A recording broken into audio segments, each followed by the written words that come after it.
আপনার ভাই মির্জা কাদের বলেছে আপনার বাবা আপনার জ্যাঠা রাজাকার ছিল, মুক্তিগামী মানুষের বড় বড় গরুগুলো এনে তারা জবাই করতো, আটকে রাখতো, বিক্রি করতো। আপনার ভাই মির্জা কাদের বলেছে সব জায়গায় আছে।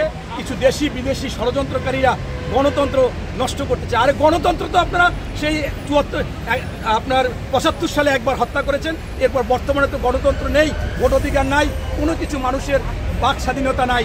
এখন বড় বড় কথা বলে তো লাভ নাই। শেখ হাসিনা বলেছিল যে আমি যতদিন বেঁচে আছি চিরজীবন তত্ত্বাবধায়ক অধীনে নির্বাচন হবে, সেই নির্বাচন আপনারা রাখেন। মাত্র নিরপেক্ষ নির্বাচন হবে এইটা যদি ঘোষণা হয় এবং এটা যদি মানুষ জানতে পারে যে হবে, তাহলে আপনারা আওয়ামী লীগের প্রত্যেকটা লোক বাংলাদেশ ছেড়ে কোথায় পালিয়ে যাবেন, কোথায় ঠিকানা থাকবে না। এমনকি আপনাদের বাড়িতে বাড়িতে লেখা থাকবে এই বাড়িতে কেউ আওয়ামী লীগ করতো না, এখনো করে না, ভবিষ্যতেও করবে না। আপনার জাকাত টাকা দেওয়ার জন্য আমি এলাকায় গিয়েছিলাম, আমি এই কথাটা শুনে শুধু হাসতেছি। উনি বলছে যে জিয়াউর রহমান কোথায় স্বাধীনতার ঘোষণা দিছে, আমি জীবনে শুনি টুনি নাই কখনো। আরে আপনি শুনবেন কিভাবে?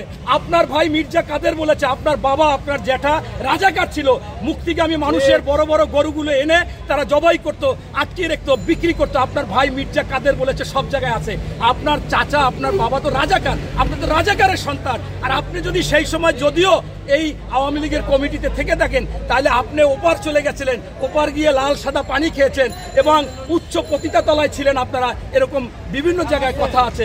আপনি সেই ক্ষেত্রে আরাম আয়েশ করতে গেলে আপনি তো যুদ্ধক্ষেত্রে ছিলেন না, আবার পক্ষান্তরে আপনার যদি যুদ্ধে হেরেও যেত তাহলে আপনার বাবা ছিল রাজাকার, আপনাদের কোনো সমস্যা ছিল না। তাই আপনি ওই জিয়াউর রহমানের স্বাধীনতার ঘোষণা কেমনে শুনবেন? আপনি তো আসলে কোনো সময় এই সম্পৃক্তি ছিলেন না। জিয়াউর রহমানের স্বাধীনতার যে ঘোষক, এটা কে বলেছে? আপনার প্রধানমন্ত্রী শেখ হাসিনার স্বামী ডক্টর ওয়াজেদ, পরমাণু বিজ্ঞানী। তিনি বারবার বিভিন্ন জায়গায় লিখেছে যে আমি এবং আমার স্ত্রী শেখ হাসিনা নিজেরা শুনেছি যে আমাদের এই জিয়াউর রহমান মেজর জিয়া স্বাধীনতার ঘোষণা দিয়েছে। এরপর কে বলেছে? উপ অধিনায়ক যুদ্ধকালীন একে খন্দকার বলেছেন। এবং কে বলেছে? মহিউদ্দিন খান বাদল, তিনি সংসদে বলেছে আর ইতিহাস বিকৃত করতে চাই না জাসদের, বলছে আমি নিজে শুনেছি এবং নিজে যুদ্ধ করেছি। এরকম শত শত প্রমাণ।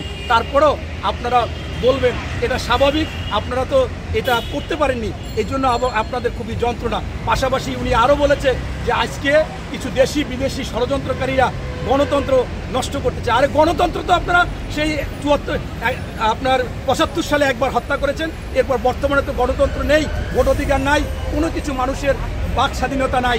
এখন বড় বড় কথা বলে তো লাভ নাই। আপনারা আসুন, এ বাংলাদেশে এখনো 90% মানুষ একটি নিরপেক্ষ নির্বাচন চায়, তত্ত্বাবধায়ক নির্বাচন চায়। আপনার নেত্রী শেখ হাসিনা বলেছিল যে আমি যতদিন বেঁচে আছি চিরজীবন তত্ত্বাবধায়ক অধীনে নির্বাচন হবে, সেই নির্বাচন আপনারা রাখেননি। এখন সেই নির্বাচন মানুষ চায়, মানুষ ভোট দিতে চায়, কিন্তু আপনাদের অধীনে ভোট দিতে চায় না। আপনারা আওয়ামী লীগের প্রত্যেকটা লোক আপনাদের বলতে চাই শুধুমাত্র নিরপেক্ষ নির্বাচন হবে এইটা যদি ঘোষণা হয় এবং এটা যদি মানুষ জানতে পারে যে হবে, তাহলে আপনারা আওয়ামী লীগের প্রত্যেকটা লোক বাংলাদেশ ছেড়ে কোথায় পালিয়ে যাবেন, কোথায় ঠিকানা থাকবে না।